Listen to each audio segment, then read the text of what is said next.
ஒற்றுமையே பலம்.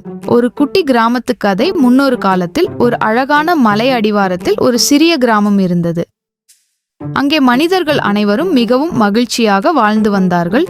ஆனால் அவர்களுக்குள் ஒரு சின்ன பிரச்சனை இருந்தது.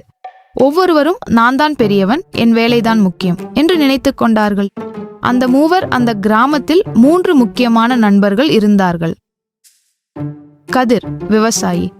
நான் தான் உணவு தருகிறேன், அதனால் நான் தான் உயர்ந்தவன் என்பார். நான் இல்லைனா அந்த ஊர்ல யாரும் சாப்பிட கூட முடியாது, ஏன் உயிர் கூட வாழ முடியாது. இப்படி பார்த்தா அதான் இங்க இருக்கு இல்ல பெரிய. மாறன் தச்சன். நான் வீடு கட்டாவிட்டால் நீங்கள் எங்கே தங்குவீர்கள்? நான் தான் வீரன் என்பார். ஏன்பா, நான் கட்டுற வீடு இல்லைன்னா நீங்க எங்க போய் வாழுவீங்க?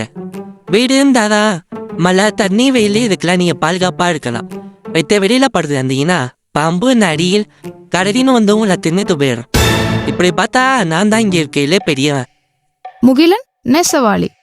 நான் ஆடை தைக்காவிட்டால் உங்களுக்கு மானம் ஏது? நான் தான் முதன்மையானவன் என்பார். ஆடை தைக்கலன்னா நீங்க வெளியில கூட போக முடியாது. ஆடை இல்லாம வெளியில நடமாட கூட முடியாது.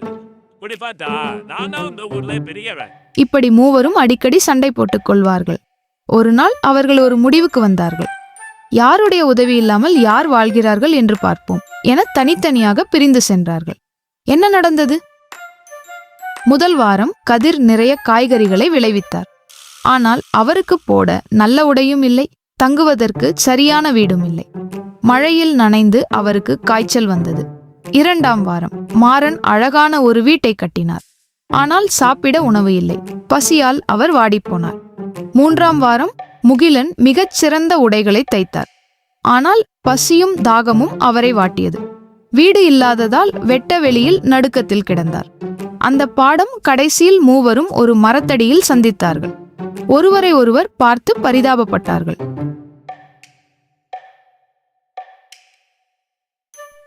நமக்கு சாப்பாடு, துணி, வீடு இது 3மே அடிப்படையா தேவைப்படணும். 3 இருந்தாலும் நம்ம நல்லா வாழ முடியும்னு எனக்கு இப்பதான் புரியுது. அப்பொழுது அந்த ஊர் பெரியவர் அங்கே வந்தார். அவர் சிரித்துக்கொண்டே சொன்னார், தம்பிகளா, கையில் இருக்கும் 5 விரல்களும் வெவ்வேறு அளவில் இருந்தாலும் ஒரு பொருளை பிடிக்க 5 விரல்களும் சேர்ந்தால்தான் பலம் கிடைக்கும்.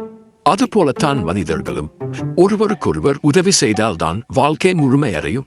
இதை உணர்ந்த கதிர், மாறன் மற்றும் முகிலன் மூவரும் அன்று முதல் ஒற்றுமையாக வாழத் தொடங்கினார்கள். ஒருவருக்கு தேவையானதை மற்றவர் கொடுத்து உதவினார்கள். அந்த கிராமமே மகிழ்ச்சியில் திளைத்தது.